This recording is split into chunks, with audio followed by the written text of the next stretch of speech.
any poor man and make him extremely rich within days. But every person she made wealthy lost a piece of her own beauty forever. Until her husband begged her to make him the richest man in the village. Welcome back to African Spark Tales, and this is the story of a woman called Asa. Asa in Igbo means beauty, and this story is very deep. Now let's get right into the story because you don't want to miss out.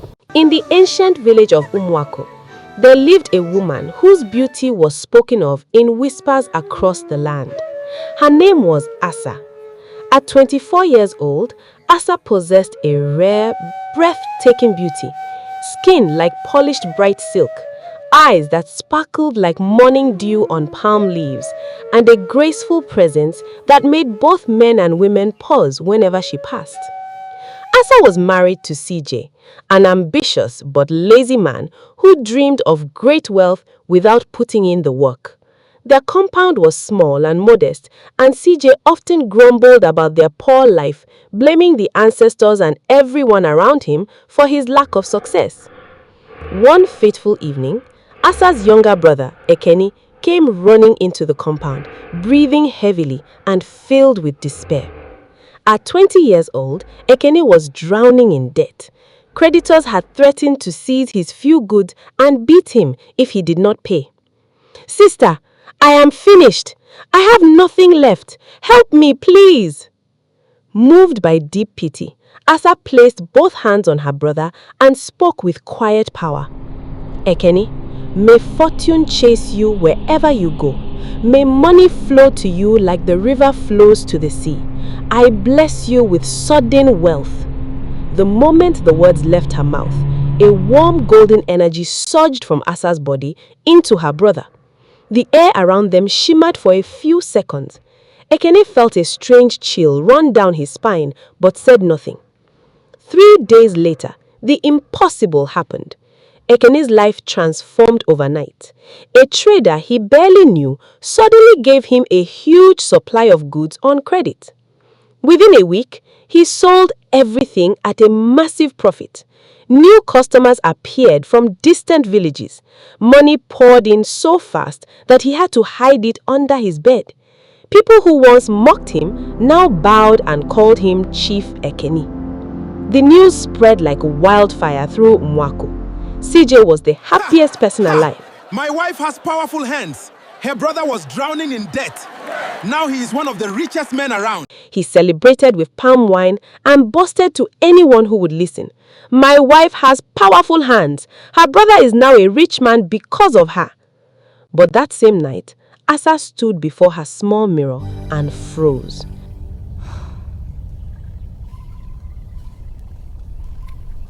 Her once radiant skin had lost its glow. A small, ugly scar had appeared on her left cheek. Her beautiful face looked slightly tired and dull. She touched the scar in shock. When she combed her long hair, several strands fell out. A cold fear settled in her chest. She told no one. Soon, desperate men began visiting Asa in secret. A struggling cassava farmer came first. "Please, Asa, bless me the way you blessed your brother," he begged on his knees. Out of kindness, she placed her hand on his head and gave him the blessing. 1 week later, the farmer harvested more than anyone in the village and sold it at an unbelievable price. He became rich almost instantly. More men followed, young traders, palm wine tappers, even a man who wanted to travel abroad. Each time Asa blessed them, their lives changed dramatically. Contracts appeared, businesses exploded, money flowed from unexpected sources. But every blessing came with a terrible price. With each man she blessed, Asa lost more of her beauty. Her smooth skin became drier and darker. Her once full cheeks began to sink. Her long, shiny hair thinned rapidly. She started looking older, almost like a woman in her mid-30s. The changes were happening faster than she could hide. CJ, however, was blinded by greed. He saw the steady stream of visitors bringing gifts, goats, yams, wrappers, and money. His eyes shone with excitement every night. "Asa, my wife," he said one night, rubbing his hands together. Asa, you've made other men rich. Now bless me too. Make me the richest man in Umuaku. CJ, I'm afraid. "You have a very powerful gift. If you can make your brother and all these men rich, then you must bless me too. Make me the richest man in Umuaku. We will build a big house. I will buy a car. Everyone will respect us." Asa looked at her husband, fear growing in her heart. She stared at her hands, the same hands that were slowly destroying her beauty. That night, after CJ had fallen asleep, Asa sat alone under the moonlight. She touched the new scars on her face and whispered painfully, What kind of gift is this? Why must I pay the price? "What kind of cursed power is this? Why must my beauty be the sacrifice for their wealth?" Unbeknownst to her, Mama Neka, the wise old priestess of Umuaku, had been watching everything from the shadows. The old woman shook her head sadly and muttered to herself, "That girl is playing with fire. The spirits always collect their due." Yet the men kept coming and Asa kept blessing. Her beauty continued to fade. As weeks turned to months, the village of Umuaku was no longer the same. News of Asa's mysterious gift spread far beyond the hills.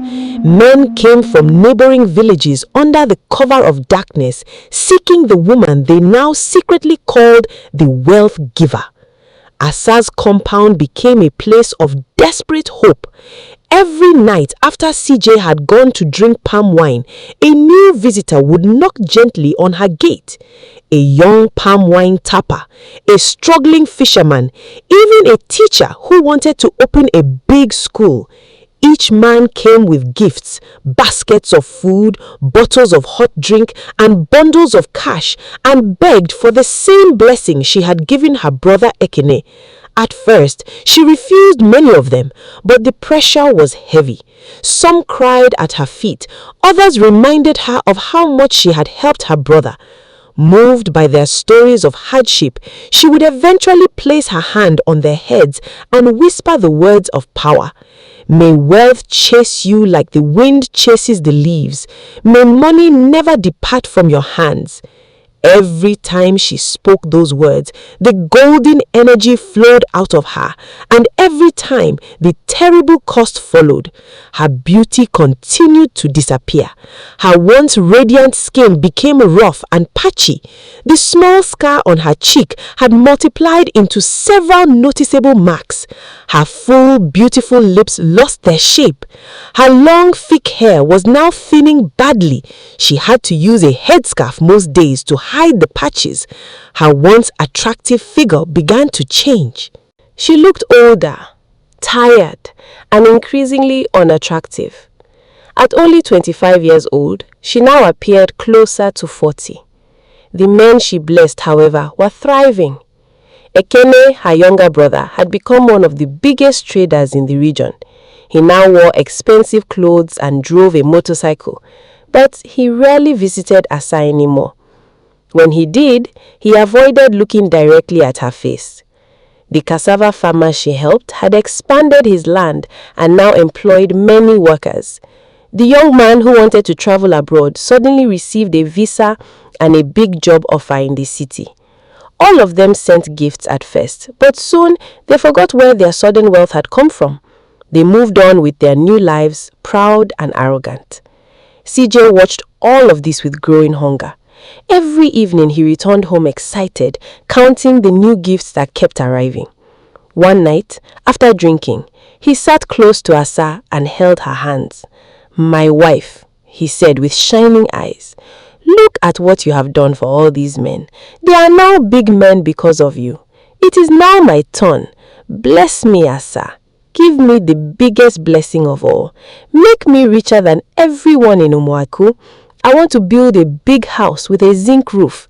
I want people to call me Chief CJ." Asa pulled her hands away gently. Her voice was tired. CJ, this power is not what you think. Every time I use it, I lose something. Look at me. My beauty is fading away. I am becoming ugly before my own eyes. I fear what will happen if I bless you. CJ laughed loudly, dismissing her fears. You are worrying for nothing. A little loss of beauty is nothing compared to the wealth we will enjoy. When I become rich, I will buy you the best creams and clothes. People will respect us. They will fear us. Just do this one thing for your husband. Asa remained silent. Deep inside, she felt trapped. She loved CJ, but she was beginning to fear him too. His greed was growing stronger than his love for her. That same week, Mama Neka, the old priestess, visited Asa secretly at night. My daughter, the old woman said with a serious face, I have watched you. The spirits are not happy. This gift you carry is a dangerous one. Every blessing you give takes from your womanhood. Stop now before it is too late. The ancestors do not like when a woman destroys herself for the greed of men. Asa cried bitterly after Mama Neka left. She wanted to stop, but CJ's pressure was becoming unbearable. He stopped being affectionate. He no longer touched her at night. He complained about her changing looks and compared her to other women in the village. One evening, after another man left with a blessing, Asa stood alone in front of her mirror. Tears rolled down her scarred cheeks as she touched her thinning hair and dull skin. What have I done to myself? Am I cursed to become ugly so that men can become rich? Wait a second. If you were Asa, would you keep helping people, even if it is slowly destroying your own life? Tell me in the comment section, and if you are enjoying the story, please like and subscribe. It helps the channel grow and it brings you amazing African stories like this. Now let's see what happens to Asa. I'm telling you the truth. Hey. Asa blessed her brother, and now he's swimming in money. Is it true? Outside, CJ was laughing with his friends, already boasting about the big life that was coming. As I knew the moment of decision was getting closer, CJ would not wait much longer, and she was running out of beauty to give. The pressure on Asa became unbearable. CJ no longer asked, he demanded. Every day he reminded her of the men she had blessed and how rich they had become. He stopped eating food she cooked, saying it tasted bitter. He refused to sleep on the same mat with her, complaining that her changing looks disgusted him. One night, after drinking heavily, CJ stormed into the room and shouted at her. Look at yourself, Asa. What happened to your beauty? Every day you look worse. Why didn't you tell me this was the price? I was trying to help people, CJ. And now look what it's done to you.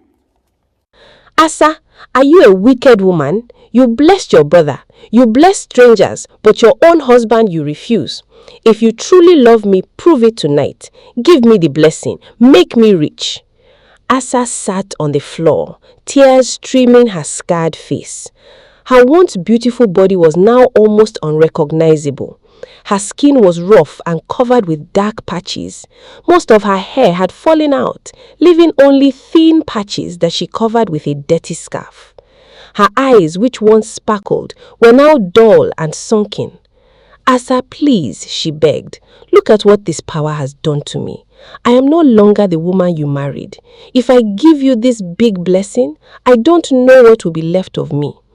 CJ laughed bitterly. So, you want me to remain poor while other men drive motorcycles and build big houses? You are selfish. If you don't bless me tonight, I will send you back to your father's house. The threat broke Asa completely. Out of fear and love for the man she once adored, she finally agreed. Tomorrow night, she said weakly, I will give you the strongest blessing I have ever given. The next night, under a full moon, Asa prepared the ritual. She asked CJ to sit on a white cloth in the middle of the compound. She gathered special items, fresh palm fronds, white chalk, kola nuts, and a bowl of fresh water. Mama Neka had warned her not to do it, but Asa did not listen. With trembling hands, she placed both palms on CJ's head and began chanting words of power she had never used before. This was not a simple blessing. This was a complete transfer of fortune. Golden energy poured out of Asa like never before. The air around them became hot and heavy. CJ's body shook violently as the power entered him. Asa screamed in pain. It felt as though her very soul was being torn apart. She gave everything, every remaining piece of her beauty, her youth, and her life force. The ritual lasted for many hours until the early morning. When it was finally over, Asa collapsed on the ground. CJ stood up, breathing heavily, his eyes wide with excitement. The next morning, the transformation began. CJ received a letter from a distant uncle he had never met, leaving him a large piece of land and huge sums of money. Later that same day, a big construction company suddenly gave him a massive contract to supply materials. My people, our fortune has arrived. Thank you. This is for all of us. Money started flowing into his hands from every direction. By evening, people were already calling him Chief CJ. He laughed loudly as visitors came to congratulate him. But when he finally looked at Asa, his laughter stopped. Asa was sitting weakly against the wall of their small hut. The woman he saw was almost unrecognizable. She looked like an old woman of 60 years. Her face was heavily scarred and wrinkled. Her hair was almost completely gone. Her body was bent and frail. She had sacrificed almost all her beauty for his wealth. CJ stared at her in disgust. "What is this?" he whispered. This is not my wife." Asa stretched out her thin hand toward him. "CJ, my love, I did it for you. I gave everything." But CJ stepped back, his face twisted with shame and revulsion. He could not bear to look at her. The woman who had once been the pride of the village was now an eyesore to him.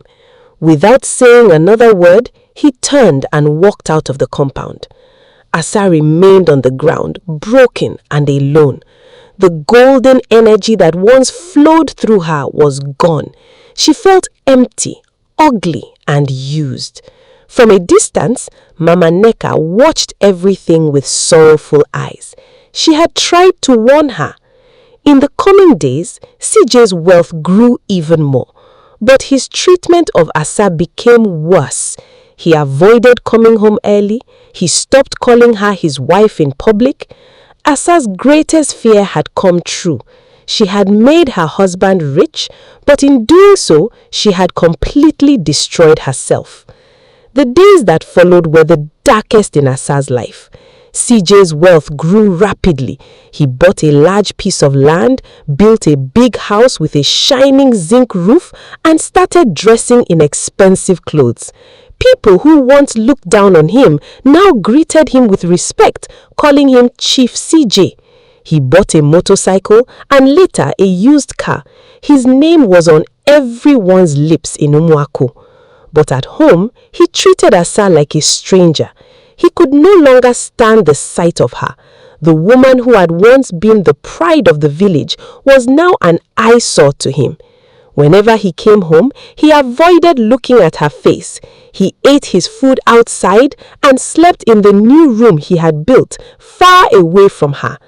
Asa, who was now almost completely bald, with a heavily scarred and wrinkled face, moved like an old woman even though she was only 26. One afternoon, CJ returned home with a young, beautiful woman beside him. Her name was Chichi. She was 21 years old, with smooth, glowing skin, full hair, and a body that turned heads. She laughed loudly as CJ showed her around the compound. "Asa," CJ said coldly, without any shame, "this is Chichi. She will be staying with me. You can stay in the old hut at the back." Asa stood there speechless, her frail body trembling. Tears rolled down her scarred cheeks. "CJ, after everything I gave you," she whispered. CJ waved his hand dismissively. "Look at yourself. What man can be proud of a woman who looks like this? I am now a big man. I deserve a beautiful wife by my side." Chichi giggled and held CJ's arm possessively, looking at Asa with pity mixed with mockery. From that day, Asa became a shadow in her own home. She was given leftover food and forced to do menial work. The same men she had blessed in the past walked past her without greeting. Even her brother Ekene visited the big house, but avoided the old hut where she stayed. Asa was completely broken. One evening, as she sat alone under a mango tree behind the compound, Mama Neka came to see her. The old priestess took one look at Asa's ruined appearance and sighed deeply. "My daughter," Mama Neka said softly, sitting beside her, "I warned you. The spirits always collect their price. You gave your beauty to feed the greed of men. Now they have eaten everything and thrown you away like rubbish." Asa cried bitterly, her voice cracking. "I only wanted to help. I loved him. I thought if I made him rich, he would love me more." Mama Neka shook her head.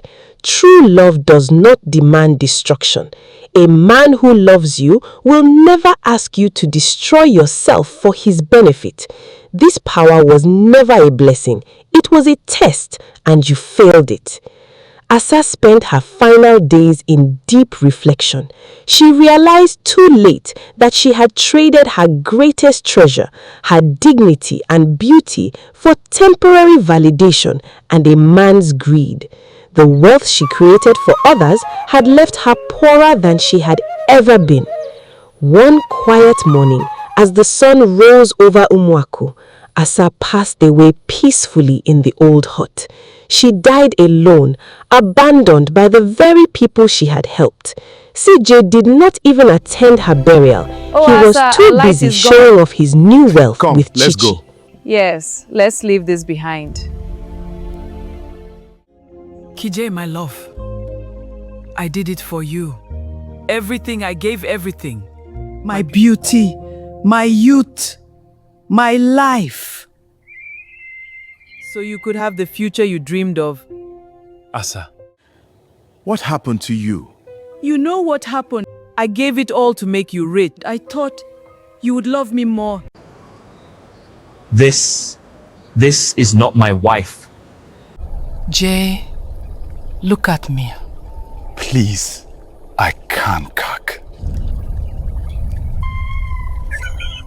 Now we have come to the end of this story.